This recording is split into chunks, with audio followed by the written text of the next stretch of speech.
দুই বোন মিলে কান্না করছে। তো কেন কান্না করছে তোমাদেরকে বলছি। তো দেখো এদিকে চোখ ডলতে ডলতে সকালে ঘুম থেকে উঠে 7:30 বাজে দেখি মার এদিকে ভাত আর আলু করলা ভাজা হয়ে গেছে। এদিকে মাসি গেছিলো দোকানে ডাল আর তেল আনতে, এদিকে আমি চান সেরে পুজো কমপ্লিট করে নিলাম।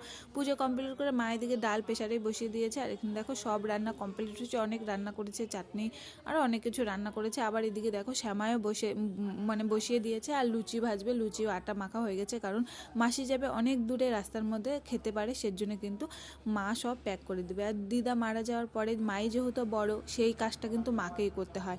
তো দেখো এখানে সব প্যাকিং করা হয়ে গেছে আর মা এদিকে মাসিও কিন্তু এদিকে রেডি হয়ে গেছে, আমিও রেডি হয়ে গেছি। বর যেতে পারবে না, তাই আমাকেই যেতে হবে। গাড়ি ঠাড়ি ওই বুক করে দিয়েছে, কিন্তু যেতে হবে আমাকে। মাসি এদিকে ঠাকুর প্রণাম করে নিল, ঠাকুর প্রণাম করে এই যে লুচি মাসি প্যাক করে নিচ্ছে। প্যাক করে পরে এই যে দেখো দুই বোনের এখন কান্নাকাটি শুরু হয়ে যাবে। আমি বলছি তোরা কান্নাকাটি করিস না, আবার যাবো আসবো এরকমই তো হবে, কান্নাকাটি করিস না।